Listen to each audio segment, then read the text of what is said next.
For the last 2 summers of his life, we taped these conversations in California at Skywalker Ranch, the home of his friend George Lucas, whose movie trilogy Star Wars had been influenced by Campbell's work. We talked about the message and meaning of myth, about the first storytellers, about love and marriage, gods and goddesses, religion, ritual, art, and psychology. But we always came around to his favorite subject, the hero with 1,000 faces.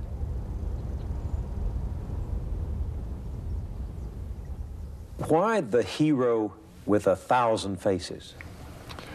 Well, because there is a certain typical hero sequence of actions which can be detected in stories from all over the world and from many, many periods of history. And I think it's essentially, you might say, the one deed done by many, many different people. Why are there so many stories of the hero or of heroes in mythology? Well, because that's what's worth writing about. I mean, even in popular novel writing, you see, the main character is a hero or a heroine. That is to say, someone who has found or achieved or done something beyond the normal range of achievement and experience. A hero properly is someone who has given his life to something bigger than himself or other than himself. So in all of these cultures, whatever the costume the hero might be wearing, what is the deed? Well, there are two types of deed. One is the physical deed, the hero who has performed a war act or a physical act of heroism, saving a life. That's a hero act. Giving himself, sacrificing himself to another. And the other kind is the spiritual hero who has learned or found a mode of experiencing the supernormal range of human spiritual life and then come back and communicated it. It's a cycle.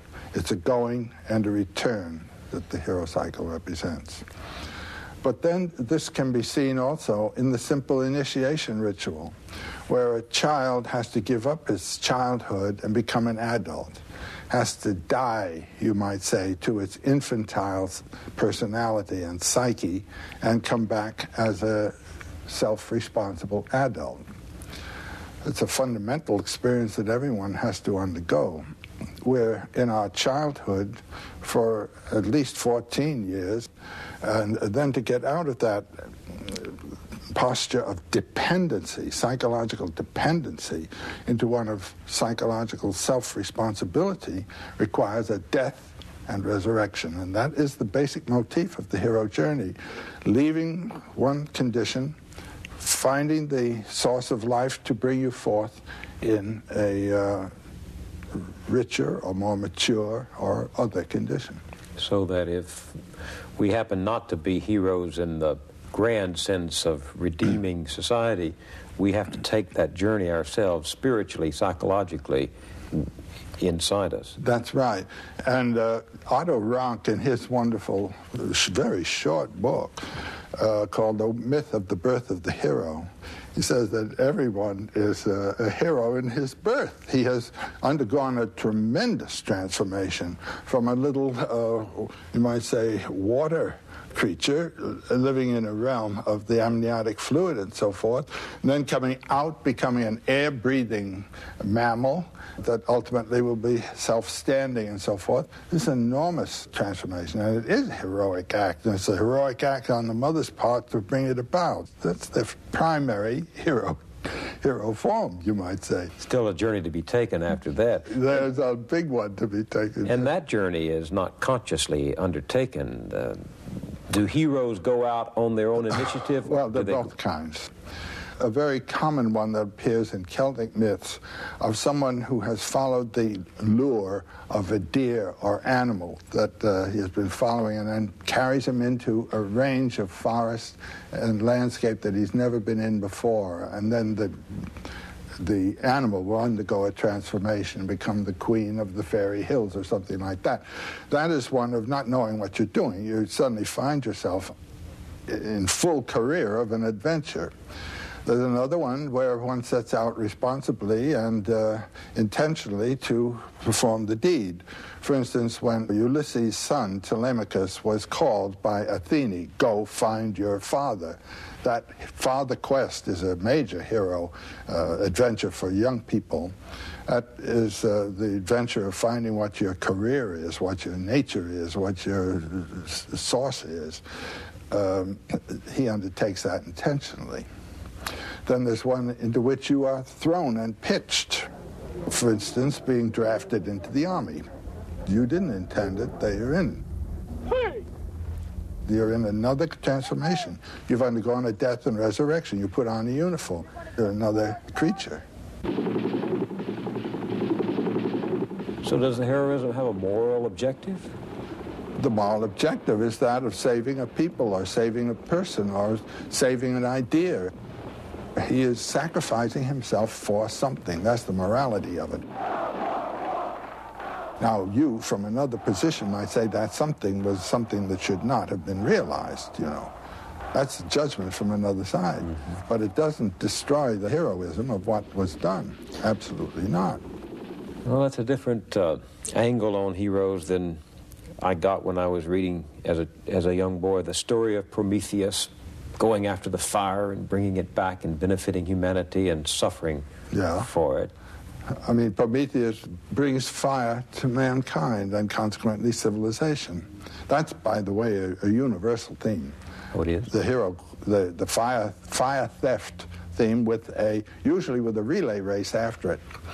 Often it's blue jay or woodpecker or something like this that steals the fire and then passes it on to something else and something else, one animal after another. And they're burned by the fires as they're carrying it on, and that accounts for the different colorings of animals and so forth. It's a worldwide myth, the fire theft. Do these stories of the hero vary from culture to culture? Well, it's the degree of the illumination that, or action that makes him different. There is a typical early culture hero who goes around slaying monsters. Now that is in the period of history when man is shaping his world out of a wild, savage, unshaped world. Well, it has another shape, but it's not the shape for man. He goes around killing monsters. So the hero evolves over time, like most other concepts and ideas and... Well, he evolves as the culture evolves. Yeah. Now, Moses is a hero figure. In his ascent of the mountain, his meeting with Yahweh on the summit of the mountain and coming back with the rules for the formation of a whole new society. That's the hero act. Departure, fulfillment, return. And on the way, there are adventures that can be paralleled also in other traditions. Now, the Buddha figure, it's like that of the Christ. Of course, 500 years earlier, you could match those two traditions right down the line, even to the characters of their apostles or their monks. Christ, now there's a perfectly good hero deed formula represented there. And he undergoes 3 temptations. The economic temptation, where the devil says, you look hungry, young man, change the stones to bread. Jesus said, man lives not by bread alone, but every word from the mouth of God. Next, we have the political temptation. He's taken to the top of a mountain and shown the nations of the world and says, you can come into control of all these if you'll bow to me. And then, now you're so spiritual, let's go up to the top of Herod's temple and see you cast yourself down, and God will bear you up and you won't even bruise your heel. So he says, you shall not tempt the Lord your God. Those are the 3 temptations of Christ. In the desert, the Buddha also goes into the forest, has conferences with the leading gurus of the day, and goes past them, comes to the Bo tree, the tree of illumination, undergoes 3 temptations. They're not the same temptations, but they are 3 temptations. And one is that of lust, another is that of fear, and another is that of social duty, doing what you're told. And then both of these men come back, and they choose disciples who help them establish a new way of consciousness in terms of what they have discovered there. These are the same hero deeds. These are the spiritual hero deeds. Moses, the Buddha, Christ, Muhammad literally, and we know this about him. He was a camel caravan master, but he would leave his home and go out into a little mountain cave that he found and meditate and meditate and meditate and meditate. And one day a voice says, "Write," and we have the Quran, you know. It's an old story. Sometimes